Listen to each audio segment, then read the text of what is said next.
So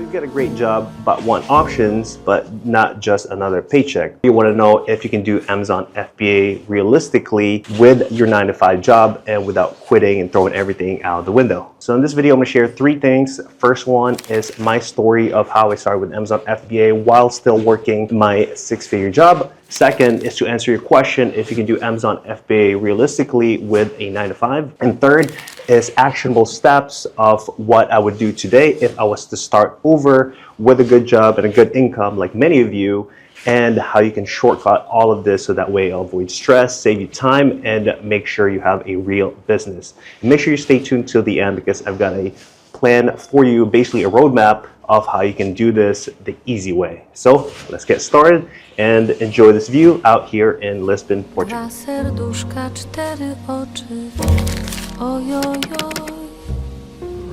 So it's in the summer of 2021 where I originally started selling used college textbooks because I did that in college, so it was a pretty simple concept where I don't have to go and find them like a supplier, distributor and stuff like that.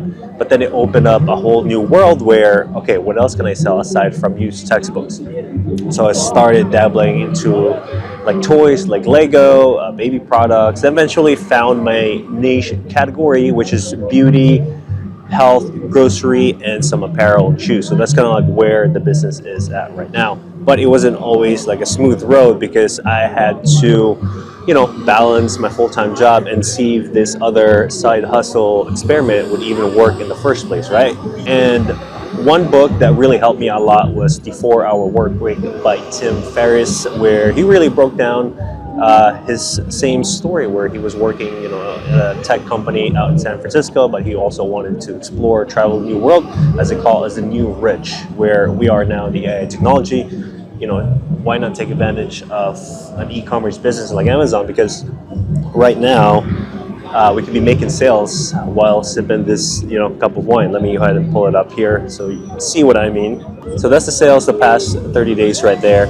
And what's beautiful about it is, we could be out here doing whatever it may be. You could be going for a gym, you can go for a run, however you might think, but you're still getting sales. That is the point of this, because a traditional, brick and mortar, like out here, like a coffee stand, they're only open for certain hours, and they're not making money when they're going to sleep or doing other things. So that's the most powerful thing when you're opening up an e-commerce business store like Amazon FBA.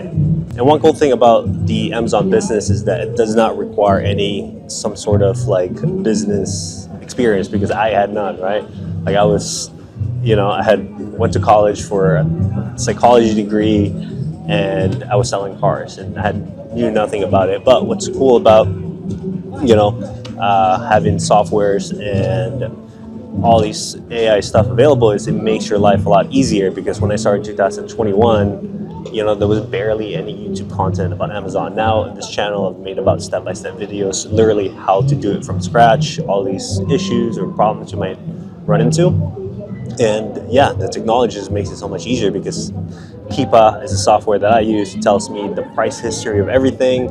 You can use Seller Amp to put like your buy costs. You can see how much profit you're making before all the fees. So all Encompass is, at the end of the day, you're buying low and selling high. There's nothing crazy about it at the end of the day. Whether someone's starting on Amazon or they've been doing it for 10 years, it's the same concept: buy low and sell high. So we're purchasing it in bulk, wholesale prices, and selling it for retail. And wholesale in general is just a much more proven, easier path to start. Literally, as I mentioned, you can start anyone, because we are going to be reselling name brand products already. As I mentioned, I started selling Legos. I sold Stanley Cups, versus like a private label where you're starting your own brand from scratch and you have to do everything. Contact the manufacturer from China, do the marketing itself, all these stuff, versus you're buying someone else because they've already done the credibility. Everyday people are buying them. So it makes your job a lot easier. That's the whole thing. And one thing you want to get in terms of Amazon is that look for the bestseller rank, or BSR, because the lower that number, that means the more it sells. So for example, like Stanley Cup is going to be a #1 BSR, because if you look at Amazon, they're the #1 bestseller. So that's the best way to kind of keep track of answering of what products do I sell.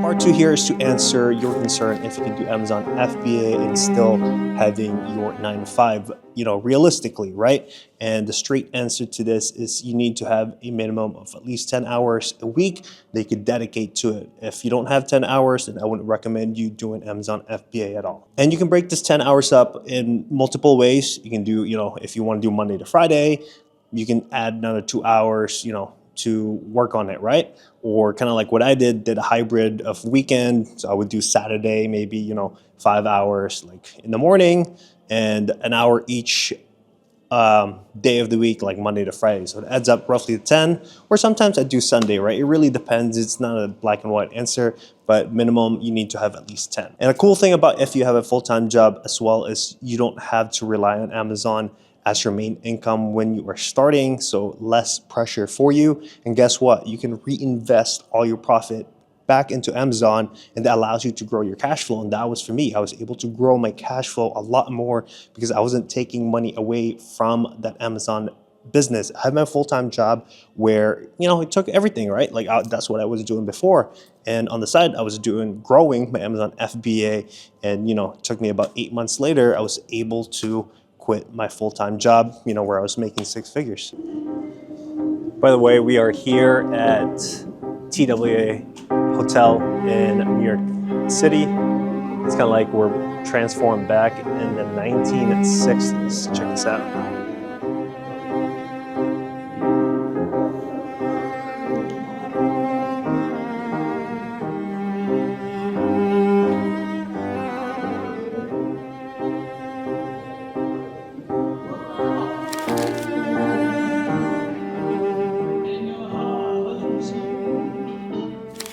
Let's talk about if I started today and have a full-time job. Here's exactly what I would do. So if you have a full-time job, money replenishes because you get that money every single month as you are getting paid from your job. But this is the key. Time does not replenish. You can't get the time back once it's used, So you could go out spending your valuable time trying to figure out Amazon FBA from the start, watching all the YouTube videos and basically doing it yourself. But who knows how long it's going to take, the time plus the effort in order to get just some sort of success. So you can't get the time back, but one thing you can get, as we talked about, is money. So it would make sense to spend some money in order to save you that time and effort and basically shortcutting your way into success a lot faster. Because when I started, I had to do the long way, and now this is exactly what I would do, knowing what I know after selling $2 million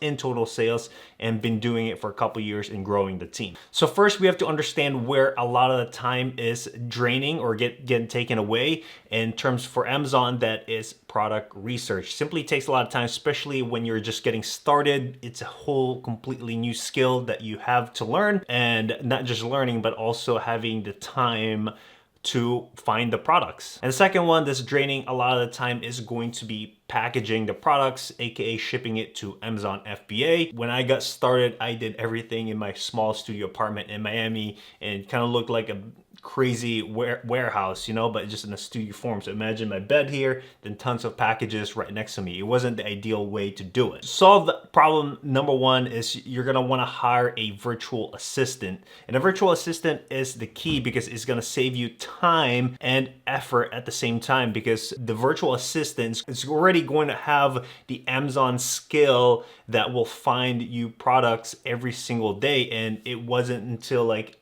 almost a year and a half that this clicked to me, where I can hire a virtual assistant, do the job for me, and when I wake up, I have leads, and all I gotta do is, look at each lead and purchase how many quantities I wanna do. So they bring in the leads consistently, they put in the time and effort, and it makes your job easier. And now instead of you being in the business, now you're out of the business and being able to operate anywhere as long as you have a computer and an internet connection. And today I have 4 full-time virtual assistants that I've hired overseas from the Philippines. And I picked the Philippines because they speak excellent excellent English, and you can get a lot of bang for your buck regarding how much you could pay versus someone you would hire here in the US. And hiring overseas now is so common that a lot of businesses are taking advantage of it. Why do you think like Amazon or other big corporations are, you know, their customer support is outsourced to India, for example?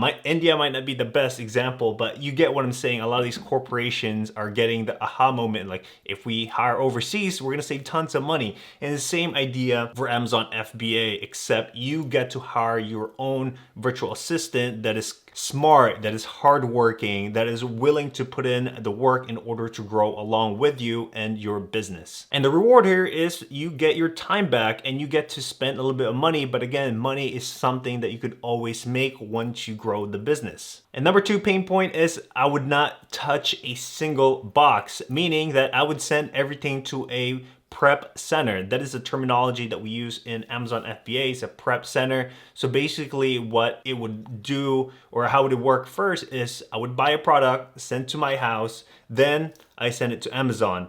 Now, when the product gets sent to my house, I have to, you know, do the stickering, do the labeling, all that stuff. And that's pretty much a low ROI activity for my business. You know, someone else can do that work. Why not, you know, outsource that, right? So this is where we're slowly taking ourselves out of the business again, where I would not touch a single box, send it to a prep center, because first, it's gonna save me time and effort, right? Second, I don't have to pay any taxes if I work with them on a state such as Montana, New Hampshire. You know, those are a couple states that don't have any sales tax. So if I purchase, for example, a product that costs $100, if I send it here, I live in Florida, it's 7%, that's $7. But if I send it to my prep center in New Hampshire, then I don't pay any taxes. They just charge me $1 per item, right? So instead of paying $7, I'm only paying $1. Plus, I don't have to do any of the work. It's simply a no-brainer and an unlock if you wanted to be flexible and have the lifestyle and still run the business. So all in all, you want to build a business that is sustainable and frees up a lot of time. That's the ideal lifestyle business for you. And money isn't the biggest problem for you. It is time and effort, as you are going to be starting this from scratch. So I know if you watch till the end of this video, I know that you're serious about working this out. So I've actually created a starter pack, basically a short roadmap of what it takes for you to get started in terms of Amazon FBA. The link is going to be down at the bottom. All you do is sign up, leave your email, then I send it to you. But yeah, guys, thank you so much for watching. Hope this inspired you. Hope you give you some clarity of how Amazon FBA works, and hope to see you some success starting this business. See ya.